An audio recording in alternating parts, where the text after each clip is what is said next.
Years of animosity between students of Darwin's pseudoscience and students of religion may have caused both groups to get it wrong concerning the existence of dinosaurs. Hello, I'm Dennis Bank and welcome to Yadabits. It's actually a Hebrew word, yada, that occurs 953 times in the Bible, which means to learn, to discern, to know, and to become wise. Students of religion generally agree with the young Earth at 6,000 years, whereas opposing scientists would put the dinosaurs on Earth between 60 billion and 250 billion years ago.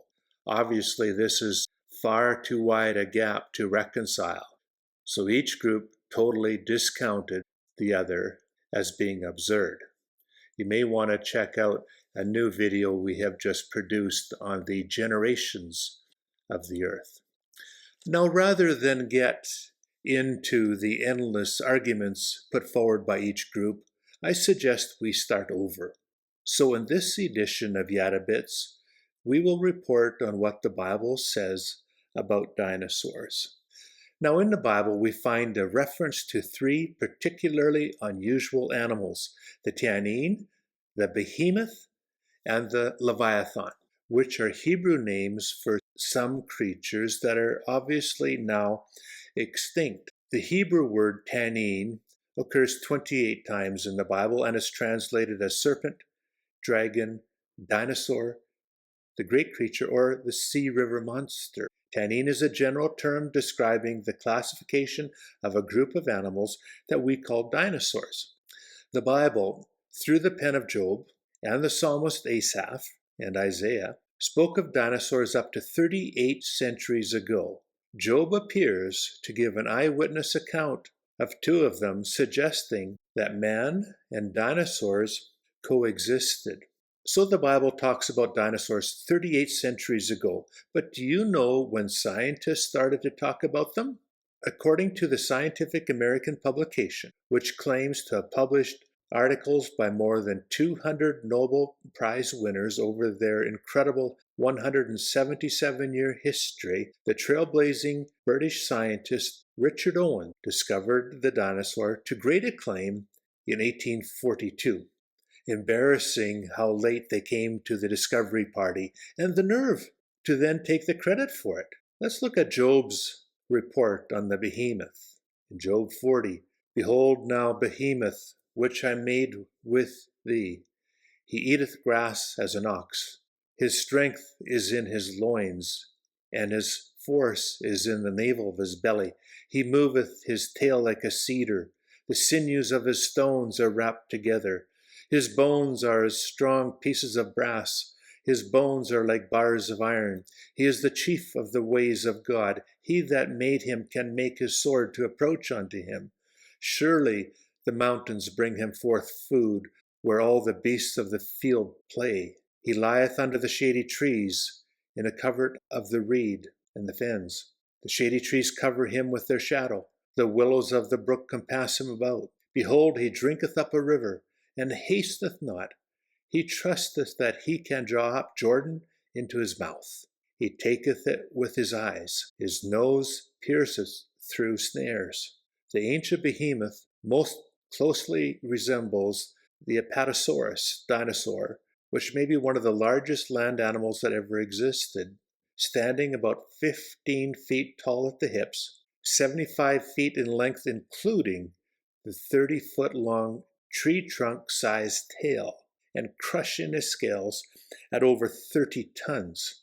The behemoth is called chief. Their necks, though very long, were not flexible enough to reach up high and were more adapted to low browsing or ground feeding. Job tells us that the behemoth ate grass like an ox. Fossil records show that the front legs were shorter and smaller than the stocky back legs, indicating that it would have often moved about just on its back legs. Job noted that its muscle and strength was in its abdomen. Just think about the stomach muscles required to balance and support 30 tons on just 2 legs. It was capable of snapping its long tail like a whip creating a loud cracking sound. Job said it took pleasure in waving its cedar-sized tail. Because the biblical account of Job is original and authentic, it is able to make observations that would aid the paleontologist, who is basically in the dark to describe this great creature. For instance, Job says the sinews of his stones are wrapped together. That means its testicles are wrapped in a tendon to protect them. I bet you didn't see that coming, did you? Now, Job also knew that the main diet of the behemoth was grass and reeds. Paleontologists note the Apatosaurus for its robust bone structure and a notably heavy rib cage. Job tells us that the behemoth's bones were like beams of bronze and its ribs like bars of iron. Scientists argue that because its nostrils were on the top of its head and also to take weight off its legs, it would prefer to spend time partially submerged in the swamp. Job agrees that the behemoth lies in the shade of the willow trees and hides in the reeds and marsh. Now, was this creature purposed by God to remain on earth to this present age, like the many animals that came out of Noah's Ark? The answer is in the Bible. We don't have to guess as to what happened. Listen to what Job says. He that made him can make his sword to approach unto him. In other words, God allowed this, the largest of all the creatures he had made, to become extinct as the sword approached unto him. We aren't told who held the sword for this particular creature, so we'll just have to leave it there. So that is the behemoth. Now let's look at another ancient creature that God invests the entire chapter of Job 41 to, the Leviathan. The Lord describes the Leviathan as the greatest creature of the sea. Nothing on earth is his equal, a creature without fear. It would have been a challenge for man to try to catch a Leviathan with hooks, harpoons, and spears, or attempt to trap it. I've included the entire biblical commentary on Leviathan to provide the necessary details to fill in the knowledge gaps for you students of biblical science. Let's read Job chapter 41. Canst thou draw out Leviathan with a hook, or his tongue with a cord which thou lettest down? Canst thou put a hook into his nose, or bore his jaw through with a thorn? Canst thou fill his skin with barbed irons, or his head with fish spears? Who can open the doors of his face? His teeth are terrible round about. His scales, or his armor, are his pride, shut up together as with a close seal. One is so near to another that no air can come between them. They are joined one to another. They stick together, that they cannot be sundered or separated. By his sneezings, a light doth shine, and his eyes are like the eyelids of the morning. Out of his mouth go burning lamps, and sparks of fire leap out. Out of his nostril goeth smoke, as out of a seething pot or cauldron. His breath kindleth coals, and a flame goeth out of his mouth. In his neck remaineth strength, and sorrow is turned into joy before him. The flakes of his flesh are joined together.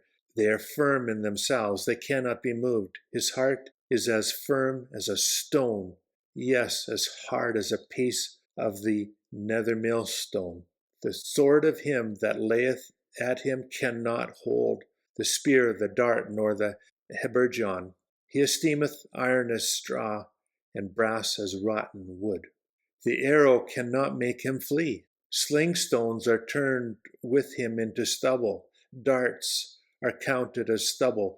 He laugheth at the shaking of a spear. Sharp stones are under him. He spreadeth sharp pointed things upon the mire. He maketh the deep to boil like a pot. He maketh the sea like a pot of ointment. He maketh a path to shine after him. One would think the deep to be hoary. Upon earth there is not his like. Who is made without fear? He beholdeth all high things. He is king over all the children of pride. Now this creature was immense, with strong jaws and nasty teeth. It was fast swimming and protected on all sides with an impenetrable armor of scales. Now, there may not be anything too unusual in this description yet, but wait. Flames of fire leap out of his mouth like smoke billowing out of his nostrils. In Hebrew, Leviathan means dragon or sea monster. I can hear some of you gasp, ready to switch the channel. But wait. Consider the bombardier beetle, which has a combustion chamber that has perfected the science of combining hydrogen peroxide with various chemicals to cause a violent explosion of hot, boiling gases that will sizzle his little enemies. This beetle has the ability to fire with precision this explosive mixture in a 270-degree radius through his abdomen. Perhaps if the tiny little beetle can play with fire and not get burned, the Leviathan could handle shooting flames out of its mouth and exhaling the smoke out of its nostrils. Gosh, humans do that. Ever seen someone drag on tobacco? Isaiah confirms the existence of the Leviathan as a giant seafaring creature which would also be wiped out just like the behemoth. We need to understand something here. It is one thing to know that dinosaurs existed, and yet another to say, 38 centuries ago, that they are extinct the world over. Only God would have been able to look into this matter and confirm their extinction, as no one else had the ability to do so for thousands of years later. In Isaiah 27, in that day, the Lord with his sore and great and strong sword shall punish Leviathan the piercing serpent, even Leviathan, that crooked or torturous serpent, and he shall slay the dragon that is in the sea. This passage has a further purpose, or a double meaning, in that it is describing the imminent destruction of Satan at the completion of the age. Satan is referred to often as the great serpent. A second witness account by the writer Asaph, an officer of King David's court, offers a very interesting insight as to the demise of the Leviathan. In Psalm 74, "Thou didst divide the sea by thy strength. Thou breakest the heads of the dragons in the waters. Thou breakest the heads of Leviathan in pieces, and gavest them to be meat to the people inhabiting the wilderness." The Leviathan appears to have been hunted to extinction to feed a nation of people, perhaps the nomads or shepherds that dwelt in the nearby wilderness. The stuff of movies when you consider how tough and nasty these creatures were to hunt. Now, why is it so hard for institutional science to admit that the Bible totally outclassed them in the discovery, identity, and understanding the extinction of the dinosaur species? Jeremiah elaborates on the fool as one who cannot take in what he sees or hears, if it is true. In Jeremiah 5, "O foolish people, and without understanding, which have eyes and see not, which have ears and hear not. So that is the fool." Now, why is a fool a fool? A fool is one that will believe anything that excludes God from the conversation, and accordingly they become mentally dependent on their own prejudiced thinking. In Romans we read, "And even as they did not like to retain God in their knowledge, God gave them over to a reprobate mind, to do those things which are not convenient or unbecoming." Satan's greatest weapon is your ignorance of God's Word, the Bible. Our calling is to be so familiar with the truth that when the devil tries to distort the truth, we will catch him red-handed. Don't forget to subscribe to the Adabits channel and hit the bell to receive our new broadcasts.